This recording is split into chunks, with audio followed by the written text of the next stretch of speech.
The witches, the werewolves, the costumes, the trick-or-treating, the spooky month dance. You know, I'm all in for that.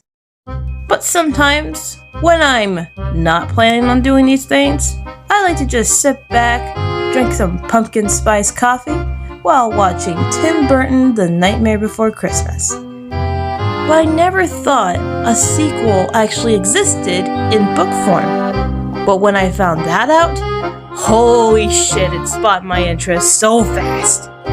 For those who don't know what I'm talking about, Long Live the Pumpkin Queen tells the story of Sally after the events of the film. Now, I'm not going to go into full review mode in this, for that will be a video on its own. Instead, I'll be drawing some of the characters that actually appear in this novel. I have seen people do something similar like this, redesigning characters from shows like Hazbin Hotel, Monster High, but yet I have not seen anyone do the characters in this story, or at least some of the scenes too. Until today. Now I do want to be clear on a few things. One, there will be spoilers if you have not read this. I highly recommend you do so before watching. Number two, these are my personal take on the characters' designs. They may not always fit the description in the book. Now with that out of the way, let's get drawing. Starting with the ruler of Valentine's Day herself. I'm gonna come out and say this, Ruby Valentino was such a challenge for me to draw. Okay, so here's how it worked. For my previous designs for her, I tried to go by how the book described her, and I don't know, I just did not like how it always comes out. I didn't know what it was. Was it like my art style? Was it just not good or something? I don't know. But then I decided to go with something a little bit different. So instead of like giving like the big head and the sort of like the thick neck, I decided to give her a smaller head and a smaller neck, and try to kind of challenge myself to do something different. Then honestly, I decided to just kind of go by looking at sort of like media and other queens, and I had like a couple of inspirations for her character. So, and it really goes to show that you don't always have to go with what the character is described in the book, but it is sort of like a very good reference of where to start if you ever want to try to do it. Now, even though we didn't really get too much of her in the story, which I wish we did, I already kind of like fell in love with her. Like, I just kind of like imagine her in like this kind of like the Tim Burton art style, and it looked very, I just think she looked really amazing, even if, I did not like how she was described in her design when it came to her dress. I just think of like a prom night dress, which I did not like.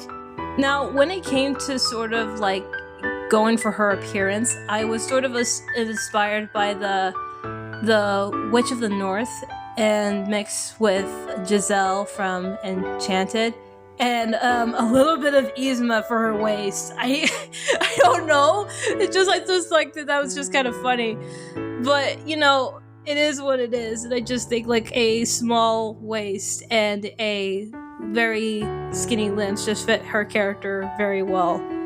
In fact, I think it fits really well with the world of Tim Burton after all. But overall, I'm kind of proud of how I did her and made her, but at the end I kind of wish I could do better. I feel like I could have added more, but maybe I'll do a redesign in the future, who knows. But yeah, that's Ruby Valentino, and let's go on to her assistant, Paulo. Despite Paulo having a little bit of a small appearance in the book, I actually did not have too much trouble with him, and I'm honestly impressed of what I was able to pull off. Like, I only was able just had to redesign him once. I kind of wanted to give him like a little bit of more to him. I don't know. I just feel like there could have been added something. So in the book, he was kind of like described wearing an apron, and he had, of course, the straw hat, which I put on him. I think he was wearing his white undershirt that would be underneath the jacket. But I did not want to just leave with that jacket. It just feels unnatural. I'm just like, nah, the jacket's gotta stay. And Yeah, but it was something I just had to add because it just felt just unnatural for me.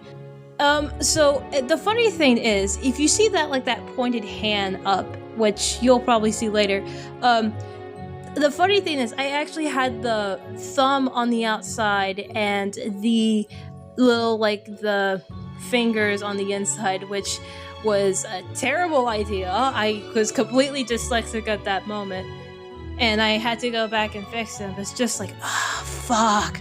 But luckily, it wasn't too much of a problem. And of course, as you can see, this is the first time I've actually drawn like a beard character. I had very low doubts that I was not going to be good at all. In fact, I think maybe just for like drawing a character with a beard, I think I did an alright job. I think it could have been better though. But you know, I still wanted to do this guy despite being like very like, again, didn't have too much of a role, very short appearance.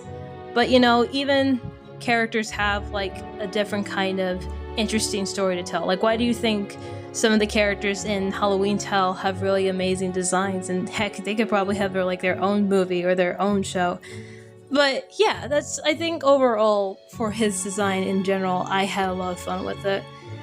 Like, it was very unique and new, and again, once as always, it has helped me step out of my comfort zone of drawing characters with kind of like different body types, especially like guy characters, because I don't normally know how to draw guy characters, and I've only at least drawn Sam because I was able to draw like, you know, characters like with bigger proportions. But anyway, that is Paulo, and I'm very happy with how he came out.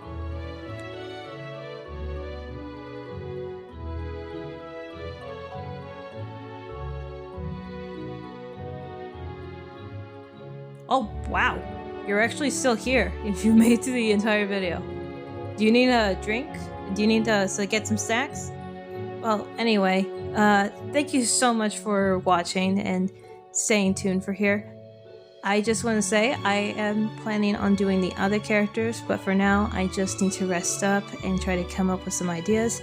Also, if you need any help with projects you have in mind, whether it's voice acting or editing, you are more than welcome to contact me through Instagram and Discord. Will be on the screen right now. Thanks for watching. God bless you. Take care. Now, if you excuse me, I'm going to take a good long nap.